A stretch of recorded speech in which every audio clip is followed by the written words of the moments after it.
para sa Sarap Pinoy.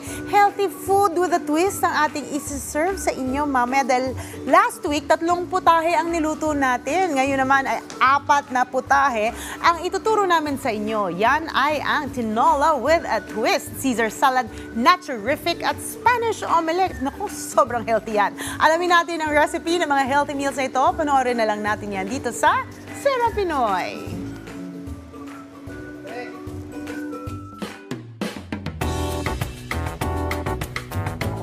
Rise and Shine Pilipinas! Magandang araw po! Ngayon po ay tuturuan ko kayo magluto ng mga healthy meals para po ngayong bagong taon ng 2024. Simulan na natin. Unahin ko pong gisahin ang ating tinola with a twist. On ko muna ang ating apoy. Okay. Sa konting mantika.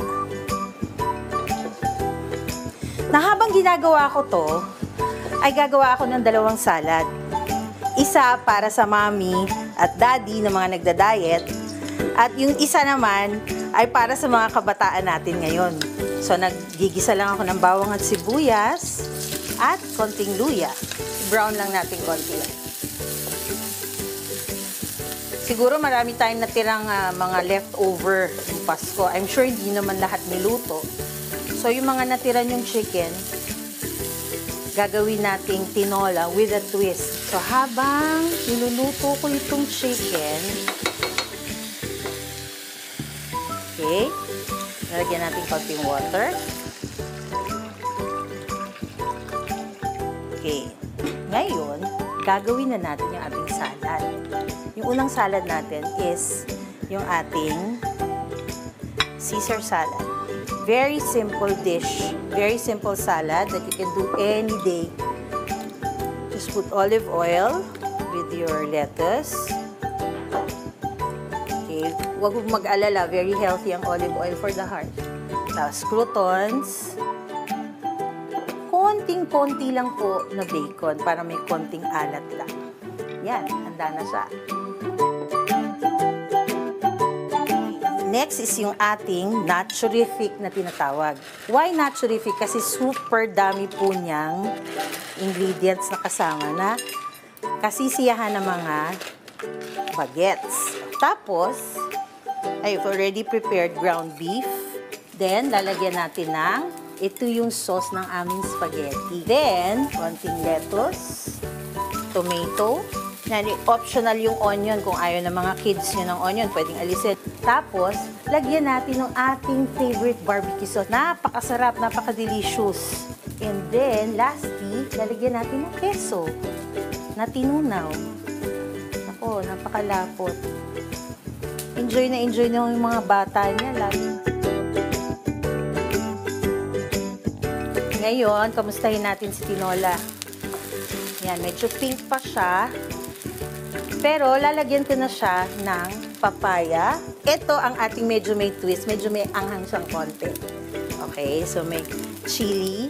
May konting patis. Yung surprise natin dito is, lalagyan natin yung soup sa isang container.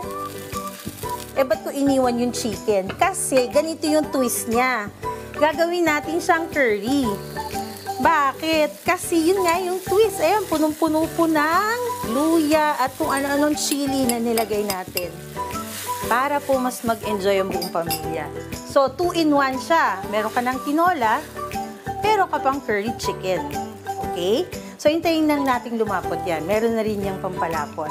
Lastly, ang gagawin natin is yung ating energizer and booster. Tawag namin dito ay Spanish omelette. Olive oil again. So, we will just make the omelette. Ilalagay natin yung giniling. And then, lalagyan natin ng meat sauce. Tapos, may fresh tomatoes. Kung ayaw nyo, optional din naman to.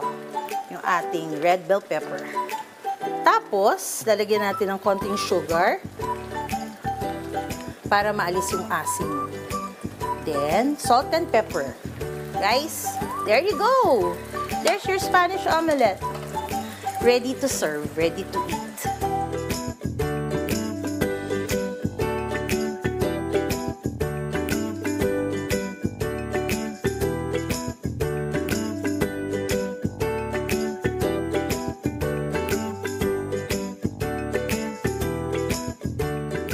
Ayan, ready na ang ating mga healthy meals like ang tinola with a twist, ang ating nachorific, Caesar salad, at ang ating Spanish omelette.